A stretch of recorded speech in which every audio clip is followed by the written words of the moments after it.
1 0।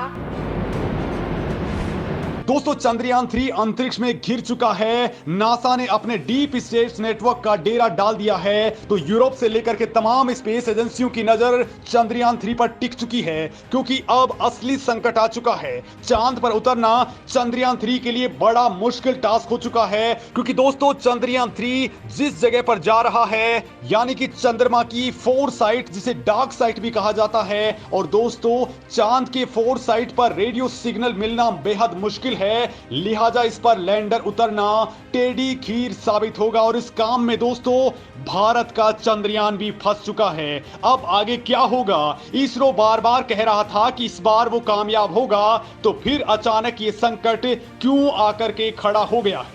दोस्तों मैं आपको इस वीडियो में तमाम बातें बताने वाला हूं, लेकिन उससे पहले आप जान लीजिए कि भारत का चंद्रयान इस वक्त कहां पर है, वो क्या कर रहा है। तो दोस्तों इसरो ने धरती से 226 किलोमीटर की दूरी पर बड़ा खेल करते हुए चंद्रयान 3 को उस रास्ते पर धकेल दिया है जहां अब खतरे ही खतरे सामने आने वाले हैं। चंद्रयान 51,400 किलोमीटर बाई 228 किलोमीटर वाले ऑर्बिट में पहुंच चुका है। मतलब दोस्तों भारत का चंद्रयान 3 अब ऐसी अंडाकार कक्षा में पहुंच चुका है जो धरती से करीब 228 किलोमीटर है, तो वहीं इसकी दूरी धरती से अधिकतम 51,400 किलोमीटर है। और दोस्तों अब इसमें एक और बड़ा बदलाव करने की तैयारी चल रही है। दोस्तों धरती से चांद की दूरी है 3,83,000 किलोमीटर, और इसे पार पाने के लिए चंद्रयान 3 की कक्षा को लगातार तब तक बढ़ाया जाएगा जब तक कि ये 1,00,000 किलोमीटर को पार ना कर जाए। और इसके बाद स्पेसक्राफ्ट 31 जुलाई और 1 अगस्त की मध्य रात्रि को धरती की कक्षा से निकल करके हमेशा के लिए चंद्रमा की ओर आगे बढ़ जाएगा। लेकिन दोस्तों इसके बाद असली खेल होने वाला है। चीन ऐसा भारत से पहले कर चुका है। चीन ने चांद पर उतरने के लिए एक भी इंपॉर्टेंट स्टेप को मिस नहीं किया। चाइना ने पहले ही अपना कम्युनिकेशन सैटेलाइट्स 4 साइट में पहले स्टेबल कर दिया था, ताकि उसका धरती से कम्युनिकेशन किसी भी वक्त ना टूटे, वो लगातार मेंटेन रहे। बात दोस्तों इसरो की करें तो इसरो भी इस बात को जानता है कि चांद पर लैंडर उतारना है तो लैंडर फुल्ली ऑटोमेटिक होना चाहिए। उसका एल्गोरिदम और कंप्यूटर सिस्टम वेल स्ट्रॉन्ग और एआई बेस्ड होना चाहिए, जो पूरी तरह से ऑटोनोमस मोड में चांद पर लैंडिंग कर जाए। मतलब दोस्तों इसे धरती से कमांड दिए जाने के बजाय वो खुद ही डिसाइड करे कि उसे कहां पर लैंड करना है, वो जगह कितनी सेफ है, मतलब कि कोई खुरदरी जगह, खाई वाली जगह या फिर चट्टानी जगह तो नहीं है। क्योंकि दोस्तों जहां पर चंद्रयान 3 को उतरना है, अगर वो जगह समतल नहीं है, बेहद पतली है, क्रेटर की वो जगह है जहां पर बड़ी बड़ी चट्टाने हैं, तो उतरने के बाद चंद्रयान को खुद ये समझना होगा कि जगह सेफ है या नहीं, और इस पर धीरे धीरे लैंड करना है। वैसे दोस्तों इसरो का कहना है कि चंद्रयान 3 फुल्ली ऑटोमेटिक सिस्टम से लैस है। चंद्रयान 3 पूरी तरह से फेल्योर सेव मैकेनिज्म के साथ जा रहा है। मतलब दोस्तों इस बार इसरो ने फेल्योर बेस्ड अप्रोच का इस्तेमाल किया है,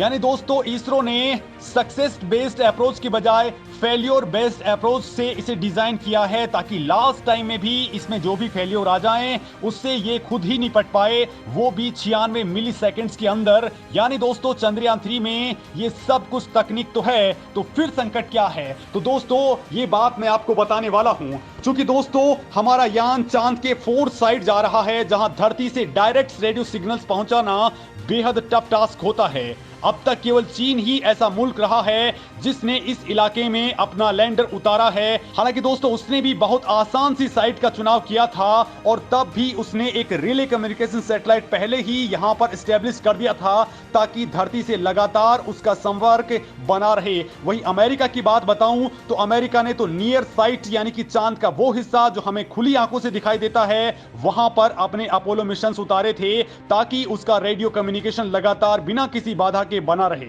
और दोस्तों अब बारी आती है भारत की, जिसने सबसे टफ टास्क को अंजाम देने की ठानी है और अपना यान सबसे कठिन जगह पर उतारने के लिए आगे बढ़ा दिया है। उसी जगह पर दोस्तों जहां हमारा पहले से ही एक यान यानी चंद्रयान 2 क्रैश हो चुका है। और दोस्तों इस वक्त हमारा चंद्रयान 3 चांद की 3,84,400 किलोमीटर की जर्नी पर है, जिसमें जरा सी भी गलती सब कुछ बर्बाद कर सकती है। दोस्तों चांद की यह दूरी 3,84,000 किलोमीटर की है, लेकिन चंद्रयान पहले धरती और बाद में चंद्रमा के गोल गोल चक्कर लगाते हुए 30 लाख किलोमीटर से ज्यादा की दूरी तय करने वाला है, क्योंकि हमारा बजट केवल 600 करोड़ रुपए का है। लिहाजा हम चांद के लिए कोई भी डायरेक्ट फ्लाइट नहीं ले सकते हैं, हमें ऑर्बिट दर ऑर्बिट आगे बढ़ना पड़ रहा है। पहले धरती के 5 चक्कर काटने हैं, फिर चांद के 5 चक्करों में घूमना है। और दोस्तों, जब भी ऑर्बिट का बदलाव किया जा रहा है, यानी एक ऑर्बिट से दूसरे ऑर्बिट में हमारे चंद्रयान को जब भेजा जा रहा है, तब इसरो वैज्ञानिक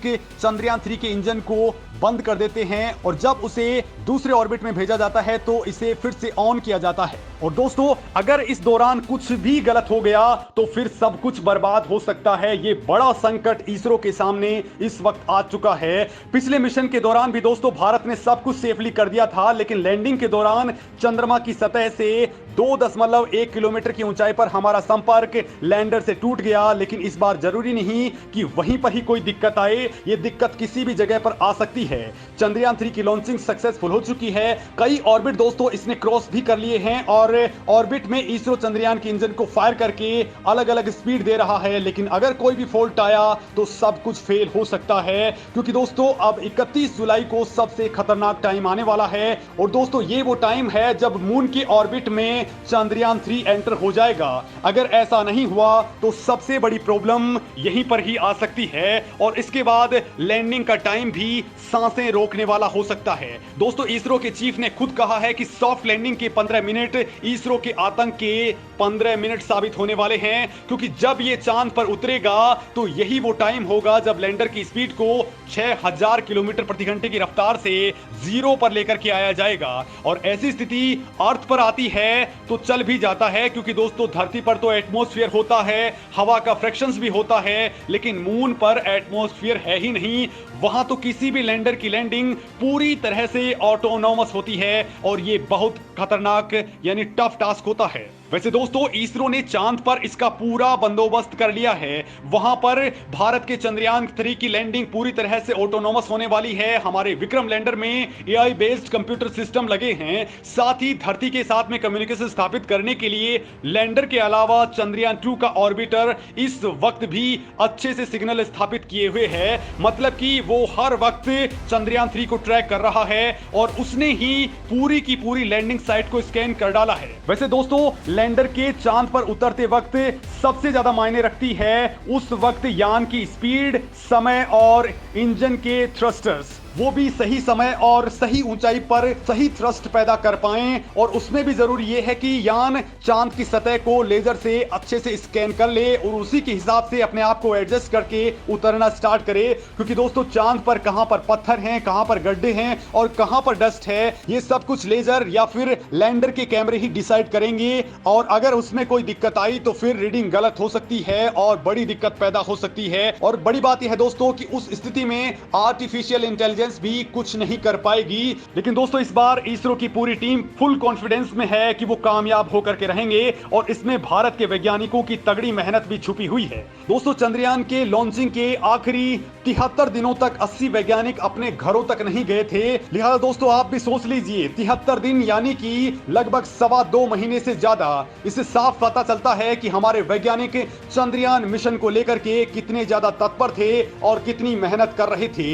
इसरो चेयरमैन एस सोमनाथ ने मीडिया से कहा भी है कि इस मिशन से जुड़े सभी वैज्ञानिक चंद्रयान के अलग अलग हिस्सों को ढांचा बनाने में जुटे रहे। घर जाने का उनका मौका बिल्कुल भी नहीं लगा। ये सफल लॉन्चिंग इन्हीं के समर्पण, बुद्धि और मेहनत का नतीजा है। दोस्तों, हमारे वैज्ञानिक चंद्रयान 3 के लिए कितनी कड़ी मेहनत कर रहे थे, इसका अंदाजा इस बात से लगा सकते हैं। इसरो के वैज्ञानिक चंद्रयान 2 के लैंडर की क्रैश लैंडिंग के बाद से ही चंद्रयान 3 की तैयारी में जुट गए थे।